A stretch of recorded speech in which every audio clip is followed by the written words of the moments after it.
No one knew exactly when the Black Directory first appeared. Most people browsing the dark web stumbled into scam forums, abandoned marketplaces, and crude conspiracy boards. But rarely, very rarely, someone found a doorway that wasn't supposed to exist. A link without a name. A dead end that wasn't dead. A server with no traceable location. Ethan was one of those people. He worked nights at a data recovery business, spending more time crawling through corrupted drives than interacting with living humans. The job paid well enough, but the solitude ate at him.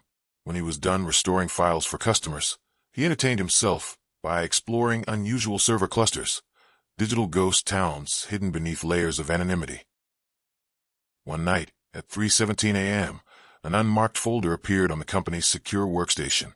He hadn't created it. No one else had access. The folder's name was a single symbol. His stomach tightened, but curiosity won. The folder contained only one thing, a hypertext file titled index.html. He clicked it. The browser opened to a page of pure black. Then white letters faded in slowly, as if someone were typing them live. Welcome to the Black Directory. If you have arrived here, you have been selected. Do not share this link. Do not return here twice. Below the text was a list of categories.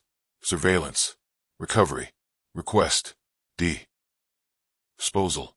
Ethan laughed nervously. It looked like the kind of melodramatic nonsense found on dark web creepypasta sites. Still, the interface felt deliberate, smooth, weightless, almost alive. He clicked surveillance. Dozens of thumbnails loaded. At first, he thought they were fake stock images. But as he clicked through, each one resolved into a live video feed. People sleeping in bedrooms, cooking in kitchens, driving at night, hugging their children, unaware. One camera was focused on the face of a man sitting on a couch, eyes red from crying. Another was pointed through a closet door at a teenage girl doing homework. Ethan's heart hammered. This wasn't staged. He slammed the laptop shut. He tried to tell himself the feeds were pre-recorded. Stolen footage. Something explainable. But a cold dread burrowed into his chest. Work ended at sunrise. Ethan biked home through empty streets, glancing behind him the whole way. That night, he couldn't sleep. At 2:41 a.m., the curiosity came back. He sat at his home computer, opened Tor, and typed the symbol from memory.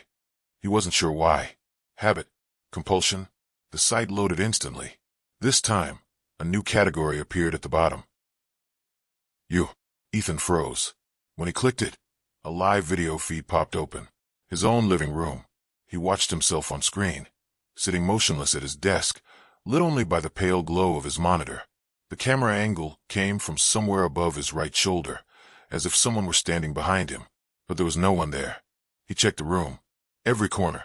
Behind the curtains. Under the table. Nothing. When he returned to the chair, a message blinked on the site. Do not return here twice. You have been recorded. His blood went cold. He unplugged the computer, dragged it to the balcony, and threw it into the alley below. The monitor shattered. Sparks popped from the cracked tower. It didn't help.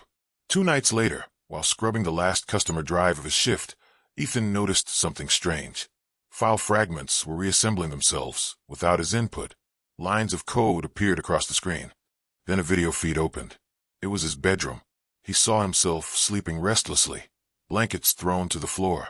Someone stood at the foot of the bed. Tall, completely still. A silhouette darker than the night around it. No face, just a blank oval of shifting static. The figure slowly leaned forward, inches from sleeping Ethan's face. Ethan's vision blurred with panic. He shut down the workstation. But before the screen went black, a final message flashed. Do not return here twice. He called off work for the first time in years. Then he taped every webcam, bought a new phone, wiped his router, reset every password. He even contacted a security researcher he trusted, Maya, a former colleague, who now specialized in tracking dark web threat networks. She arrived at his apartment with energy drinks and a heavy backpack full of hardware.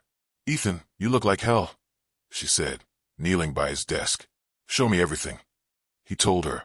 The unmarked folder, the feeds, the figure, the messages. Maya stopped typing.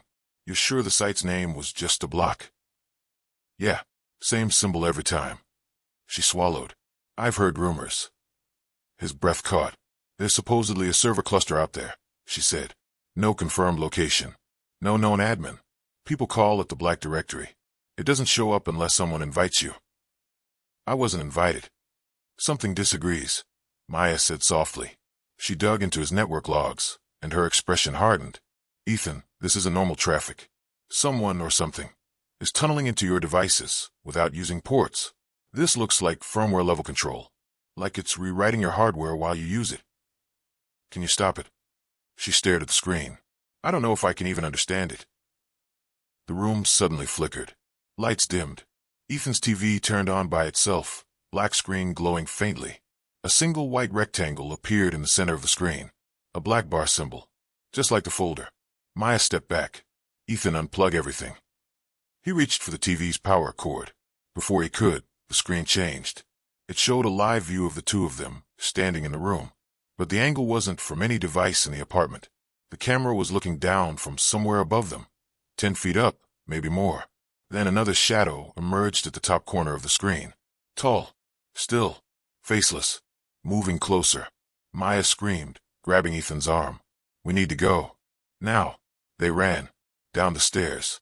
Out into the street. Neither looked back. Maya booked them into a small roadside motel miles away. She set up 3 laptops, 6 firewalls, and a portable Faraday cage. Whatever this thing is, she whispered, it follows you physically and digitally. Ethan sat on the edge of the bed, trembling. What does it want? Maya hesitated. Maybe the categories weren't services offered. Maybe they were actions taken. Surveillance. Recovery.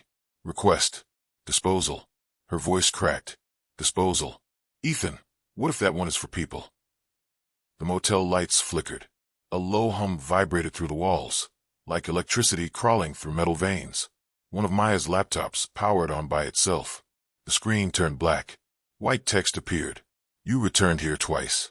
A second line populated underneath. Disposal in progress. Maya grabbed Ethan's wrist. Move. But before they could reach the door, the room darkened completely. Not like a blackout. Like the darkness was a substance seeping in, swallowing the corners of the room first, thickening like tar. The walls vibrated. The windows warped inward as if breathing.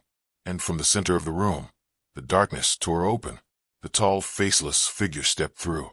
Every light in the motel died. Maya's scream cut short. And then, static. 3 days later, a police report was filed by the motel staff. Room 12 was found empty. No signs of struggle. No damage. Just a laptop on the floor, humming quietly. The screen displayed a single web page. Welcome to the Black Directory. A new user has been selected. Below it were 4 categories. Surveillance. Recovery. Request. Disposal. And at the bottom, a new one appeared. Ethan.